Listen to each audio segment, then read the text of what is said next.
la suite, il retourne au Havre, il a un bastion, il a un fief, il a une assise électorale. Après, est-ce que c'est pour assouvir des ambitions présidentielles, mieux vaut être Premier ministre 5 ans, ça avait été le cas notamment de François Fillon, qui avait été le candidat ensuite de la droite 5 ans plus tard, en 2017 à la primaire. Il l'avait remporté, ça s'était ensuite assez mal terminé, mais c'est une autre histoire. On a aussi des exemples d'anciens premiers ministres qui ont quitté Matignon au cours d'un mandat. Je pense à Bernard Cazeneuve, je pense à Manuel Valls ou encore à Jean-Marc Ayrault, qui n'ont pas eu de destin présidentiel, même si certains avaient cet espoir. En tout cas, là, on est dans l'article 8 de la Constitution. On est en 2 temps pour la suite. Le Premier ministre donc nomme le président nomme le Premier ministre et donc on attend le nouveau Premier ministre. Et ensuite, c'est sur proposition du Premier ministre que le président nomme l'ensemble du gouvernement. Ça peut se faire assez rapidement dans l'espace de quelques heures, mais ça peut être aussi plus long avec la nomination d'un Premier ministre et ensuite des tractations qui peuvent se poursuivre plusieurs heures, voire plusieurs jours. Le week-end sera très long, dit-on. En attendant 2022, c'est au Havre que cela va se passer et ce sera dimanche. Perrine Vasque, vous êtes sur place ce matin pour le live BFM. On a vu tout à l'heure les cartons à Matignon, au Havre. Qu'est-ce qui se passe ce matin ? Mais écoutez, au Havre, eh bien, les Havrais l'attendent. Voilà, je ne sais pas vous dire mieux, Thomas. Effectivement, on vient de parler à plusieurs habitants et une dame me disait « Je ne cache pas ma joie, on va lui faire un retour triomphal ». Alors avec une petite pointe quand même, 2-3 personnes nous disaient qu'ils n'avaient pas du tout envie de le voir revenir, qu'ils avaient voté pour Jean-Paul Lecoq, pour notamment ces mesures de gratuité qu'Édouard Philippe ne soutenait pas. En tout cas, voilà, ce que je peux vous dire, c'est que majoritairement, les gens ici semblent satisfaits du retour d'Édouard Philippe, même si pour eux, la France perd un grand Premier ministre. Alors du côté des équipes de la mairie, pour l'instant, pas de commentaires officiels. En revanche, j'ai pu avoir une de ses proches ici au Havre ce matin au téléphone qui me disait son sentiment partagé. Partagé pourquoi ? Parce qu'elle était heureuse qu'Édouard Philippe revienne au Havre, mais en revanche, eh bien, elle appréhendait peut-être un atterrissage un peu difficile pour le Premier ministre ici, de retour dans sa mairie. Cette mairie que vous voyez derrière moi, qui élira son nouveau maire, Édouard Philippe, donc dimanche à 10h. Et puis alors effectivement, cette proche du Premier ministre me vantait le bilan d'Édouard Philippe.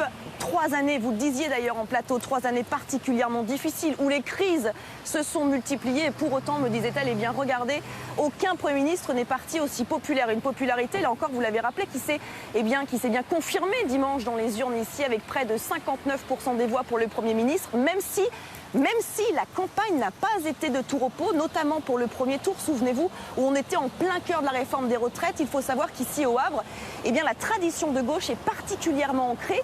Il y a eu parfois des émeutes lors des meetings d'Édouard Philippe que nous avons pu suivre, un centre-ville totalement bouclé. Mais entre-temps, il y a eu la crise du Covid et là, eh bien, Édouard Philippe a engendré encore plus de soutien, d'où sa victoire large. Et je peux vous dire qu'ici au Havre, eh bien, Édouard Philippe, c'est l'enfant du pays. Et d'ailleurs, il l'a rappelé tout au long de son mandat à Matignon, pour l'avoir suivi de nombreux mois dans tous ses déplacements lorsqu'il était Premier ministre, eh bien, il n'y avait pas un discours où Édouard Philippe ne parlait pas du Havre, avec notamment cette phrase célèbre, vous le savez, mes tripes ont un goût d'eau salée. Eh bien, juste pour vous situer un peu le décor, Thomas, derrière moi, il y a la mairie du Havre, devant moi, il y a le port, la mer, et donc l'eau salée, si chère à Édouard Philippe, il va pouvoir la retrouver.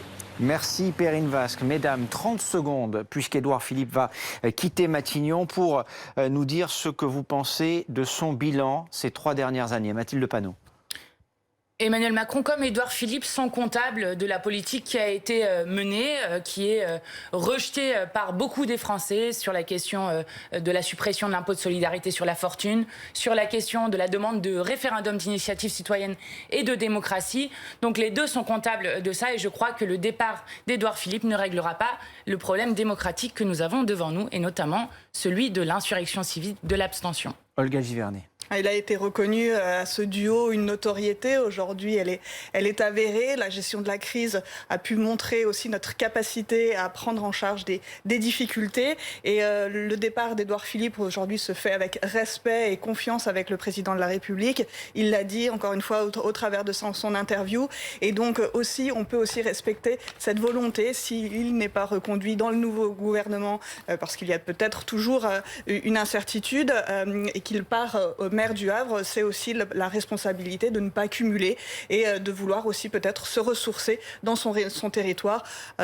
Édouard Philippe est un homme politique qui a démontré sa capacité et je souhaite qu'il puisse continuer au service des Français. Merci mesdames en tout cas d'être venues ce matin sur ce plateau pour votre analyse, vos explications. Il est bientôt 11h, c'est du direct, vous regardez BFM TV et c'est l'histoire politique de France que vous êtes en train de vivre en direct ce matin avec cette démission remise par Édouard Philippe à Emmanuel Macron, démission du Premier ministre et de son gouvernement acceptée par le chef de l'État. Un nouveau Premier ministre sera nommé dans les prochaines heures. Mathieu Coache, vous êtes à l'Élysée. Les toutes dernières informations dont vous disposez. Eh bien, c'est le début d'une longue attente qui commence à l'Élysée et dans tous les cabinets ministériels. Le grand chamboulement tant promis, tant attendu. C'est parti avec plusieurs étapes. Maintenant, la nomination d'un nouveau Premier ministre dès aujourd'hui, avant 18h ou 20h, laisse entendre certaines sources au palais de l'Élysée. Et puis la composition, dans les jours qui viennent, de l'équipe qui devra incarner l'acte 3 voulu par Emmanuel Macron. L'équipe qui l'accompagnera aussi jusqu'en 2022 et jusqu'à la présidentielle. En théorie, ce gouvernement au grand complet devrait se présenter aux portes de l'Élysée mercredi prochain pour un conseil des ministres. Rappelons que celui prévu ce matin a été annulé au tout dernier moment, ce qui montre quand même un certain niveau d'improvisation dans les prises de décision autour de ce remaniement, même si on commence à voir quelques éléments sur la façon dont cette décision a été prise. Alors apparemment, c'est lors d'un entretien hier entre le Premier ministre et Emmanuel Macron que le président de la République et le Premier ministre ont établi un constat partagé quant à la nécessité d'un nouveau gouvernement pour incarner une nouvelle étape du quinquennat. Voilà ce que dit l'entourage du président de la République ce matin. Un entretien chaleureux et amical, nous dit-on, où le président a remercié le Premier ministre pour le travail accompli en commun et en confiance, dans une parfaite loyauté, la volonté donc d'afficher un divorce à l'amiable avec une entente parfaite entre ces deux hommes qui auront donc incarné l'exécutif pendant 3 ans, pendant le début de ce quinquennat qui repart. Le feuilleton ne fait que commencer et il va durer maintenant plusieurs jours. Merci Mathieu. Mathieu Coache à l'Élysée sur BFM TV. L'actualité s'accélère encore un peu plus à 11h02 pratiquement sur BFM TV. On en parle ce matin avec Pierre-Alexandre Anglade, mais aussi nos spécialistes maison, Routel Krief, Christophe Barbier, Jérémy Brossard. Ce qu'il va se passer dans les minutes qui viennent, dans les heures qui viennent. D'abord, Routel Krief, vous nous le confirmez, on devrait avoir une réponse et un non surtout dans le courant de l'après-midi. Oui, c'est vraisemblable. Et je vous le disais, d'une certaine façon, alors c'est vrai qu'il y a un effet de surprise, c'est assez nouveau, c'est assez intéressant. On n'a jamais annulé un conseil des ministres comme ça le matin même, enfin peut-être, mais enfin c'est très rare en tout cas. Et à la dernière minute de cette façon, hier soir, un certain nombre de ministres pensaient qu'ils allaient au conseil avec des ministres importants. Hein. Donc la décision est prise ce matin de façon officielle. C'est la première surprise de ce remaniement. Voilà. Ensuite, on a une autre surprise qui est que le président remercie le Premier ministre qui annonce cette démission et ils font une forme de constat partagé d'un nouveau chemin à accomplir et qui doit être fait avec une nouvelle équipe. Dans l'interview d'hier, le président tresse des lauriers quand même à Édouard Philippe et c'est très important parce que depuis quelques jours, on sentait qu'entre les deux maisons, si on peut dire, le ton était un petit peu tendu parce qu'il fallait ne pas, entre guillemets, humilier le Premier ministre. Même s'il partait, il fallait bien rendre hommage, et c'est ce qu'a fait le président, au travail qu'il a accompli. Maintenant, le laps de temps qui est d'ici peut-être, je sais pas, 15h, 16h, peut-être 15h même, disons, où il y aura l'annonce du Premier ministre, du nouveau Premier ministre, bien c'est aussi une façon une forme de politesse pour Édouard Philippe, pour raconter ce qu'il a fait, pour rappeler ces 3 années et montrer que le président et l'Élysée ne tournent pas une page comme ça rapidement. C'est une manière de se séparés à l'amiable entre gentlemen qui ont travaillé ensemble et qui se sont appréciés dans cette façon de travailler. Mais maintenant, c'est une nouvelle page et le président veut monter en première ligne, veut réimprimer sa marque, veut retrouver un peu finalement l'esprit initial du macronisme de 2017 parce que il va retourner pour 2022. Édouard Philippe qui va donc quitter Matignon après 3 années en fonction. On va voir qui pour le remplacer avec vous dans un instant. On va aussi essayer de voir avec vous, Christophe Barbier, ce qui se cache derrière ce remaniement et pourquoi tout cela est en train d'arriver en ce moment même. Juste avant, Pierre-Alexandre Anglade, votre réaction au départ d'Édouard Philippe ce matin ? Écoutez, moi je veux d'abord rendre hommage à l'action du Premier ministre, qui a été un Premier ministre remarquable, qui est un grand Premier ministre, qui a fait beaucoup pour le pays, qui a fait beaucoup pour la majorité, qui a été dans une relation de confiance, de loyauté exemplaire vis-à-vis du président de la République. Et puis je rappelle que sous sa direction, le gouvernement a mené une action importante pour le pays. Ça a été 500 000 emplois qui ont été créés depuis 2017. Ça a été les investissements étrangers qui sont revenus massivement en France, faisant de la France le premier pays en termes d'investissement étranger en Europe, et ce depuis très longtemps. Ça a été le dédoublement des classes à l'école primaire. Et puis ça a été aussi des chantiers qui ont été ouverts et qui ont permis de moderniser notre pays. Donc un bilan extrêmement positif sous l'autorité du président de la République et en lien avec la majorité. Et désormais, il y a un nouveau chemin qui va s'ouvrir, et c'est ce à quoi nous allons nous atteler dans les heures et les semaines à venir. Alors, pardon, je suis peut-être un peu simple d'esprit, mais vous parlez d'un grand Premier ministre, d'une action importante, d'une relation exemplaire avec le Premier ministre, d'un bilan exceptionnel. Emmanuel Macron, dans son interview accordée à la PQR, je le rappelle parce que les mots sont forts, il conduit des réformes importantes et nous avons une relation de confiance qui est d'un certain point de vue unique à l'échelle de la Ve République. Ce que nous avons réussi à faire pendant 3 ans avec beaucoup de confiance et de coordination est inédit. Pourquoi se séparer d'un tel homme? Et ça ne vous aura pas échappé que la France, comme l'Europe, comme le monde, vient de traverser l'une des crises les plus graves depuis la fin de la Seconde Guerre mondiale. Mais justement, si Édouard Philippe est aussi extraordinaire que ça, il faut qu'il reste à Matignon.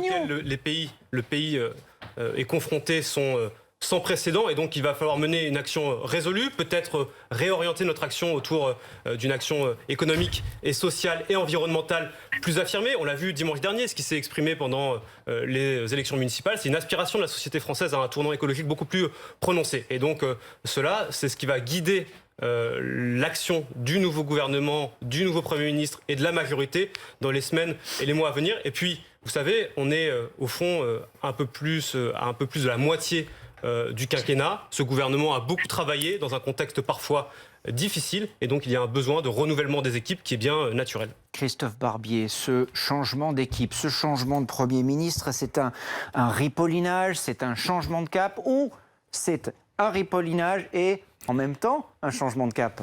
C'est une stratégie pour 2022. Avec un changement de cap qui est nécessaire parce que la donne a changé à cause des bouleversements qui ont été évoqués. La crise du coronavirus, la relance de la politique européenne, un changement de politique économique. Tout cela nécessite un tel virage, même si le président précise ce matin que le nouveau chemin n'est pas un tête-à-queue, que l'incarnation par une nouvelle équipe, deuxième temps, est nécessaire. Mais en même temps, il y a une élection à gagner en 2022. Emmanuel Macron sait qu'il ne peut pas la gagner en perdant son socle électoral, c'est-à-dire ceux qui aiment les réformes dans ce pays, d'où l'interview de ce matin où on réaffirme le cap. Et puis l'électorat de droite qui est venu conforter Emmanuel Macron en 2017, qui est resté fidèle en 2019 lors des élections européennes et qui a fait défaut dans ces élections municipales. Car si Édouard Philippe est remercié, c'est pas seulement parce qu'il faut écrire une nouvelle page, c'est pas à cause de son bilan où on l'a entendu, il y a beaucoup de choses positives, c'est aussi parce que la majorité s'est fracassée sur le mur des municipales. Elle s'est même doublement fracassée. Le groupe parlementaire se disloque, il traverse une période de doute depuis plusieurs semaines et les électeurs n'étaient pas au rendez-vous des candidatures La République En Marche au municipal. Donc c'est pour ça aussi qu'il faut nommer une équipe nouvelle, parce que la prochaine campagne, c'est la campagne présidentielle pour Emmanuel Macron. Il ne s'agit pas de la rater. Et d'ici là, il y aura les régionales qui seront aussi très très difficiles à négocier. Et un nouveau Premier ministre sera nommé dans les heures qui viennent. Les candidats, on en parle dans un instant avec Jérémy Brossard. Il a les noms, il va nous dire les avantages, les inconvénients de chacun. Juste avant, bonjour Christophe Préteux, merci d'être avec nous. Vous êtes journaliste politique, directeur de l'agence de Paris-Normandie au Havre. Est-ce que cette démission d'Édouard Philippe, au vu de ce qu'a déclaré Emmanuel Macron ce matin dans la PQR, vous l'aviez senti venir? Rappelez-vous, je vous ai dit hier, sur cette même antenne de BFM, que le Premier ministre Édouard Philippe nous avait dit la semaine dernière « Je serai maire du Havre ». Voilà, et l'élection du maire du Havre, c'est dimanche, et effectivement, Édouard Philippe va retrouver son bureau de l'hôtel de ville du Havre. Donc ça n'est pas une surprise totale pour moi et pour un certain nombre d'observateurs en Normandie et dans notre ville du Havre. Comment expliquez-vous les louanges faites par Emmanuel Macron à Édouard Philippe et qu'en même temps, eh bien, ces louanges soient suivies d'un licenciement, c'est pas exactement le cas, mais d'une séparation? Comme l'a fort bien expliqué Christophe Barbier, ce qui se passe, c'est qu'il faut s'attendre à une inflexion de la politique du président de la République et pour connaître un peu Édouard Philippe. Édouard Philippe n'est pas un homme très flexible. Donc je pense qu'il voilà, il était sans doute temps pour ces deux hommes, pour ce tandem, de reprendre chacun son chemin. C'est voilà, la courte interprétation que je peux en faire. Pour vous, donc, il a fait son temps à Matignon, Édouard Philippe, c'est ce que vous dites? Je crois, je pense. Et effectivement, on a vu quelle a été sa force, quel a été son engagement dans cette élection municipale, en plus extrêmement particulière, puisque voilà, l'entre-deux tours a duré 3 mois. Mais l'attachement de cet homme à cette ville n'est pas une posture, c'est une certitude. Et effectivement, il nous l'avait dit il y a quelques jours, lorsqu'il nous avait reçus pour un entretien pour Paris-Normandie, il nous avait dit...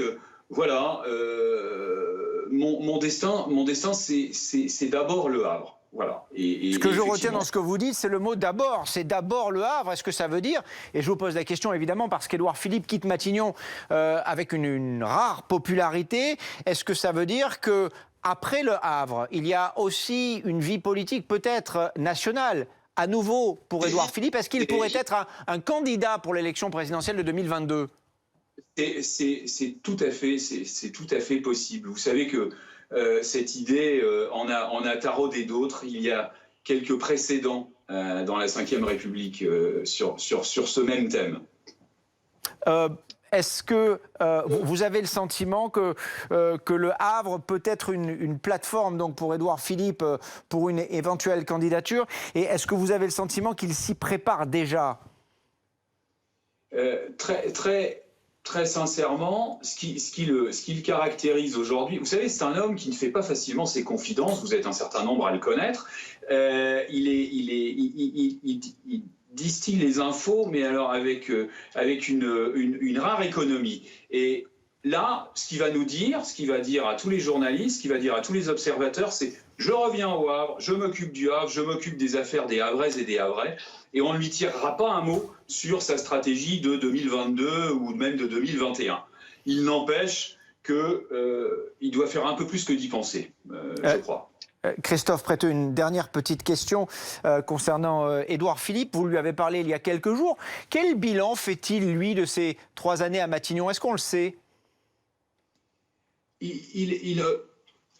On sait que depuis 3 ans, il a été un Premier ministre particulièrement chahuté, c'est le moins qu'on puisse dire. Il y a eu des mouvements sociaux extrêmement durs, extrêmement forts. Il y a eu les Gilets jaunes, il y a eu la réforme des retraites qui n'est pas arrivée à son terme. Et bien sûr, cette crise sanitaire. Du coup, quand on cherche quelle est la première chose qui vient, qu'est-ce qui marquera les années Philippe?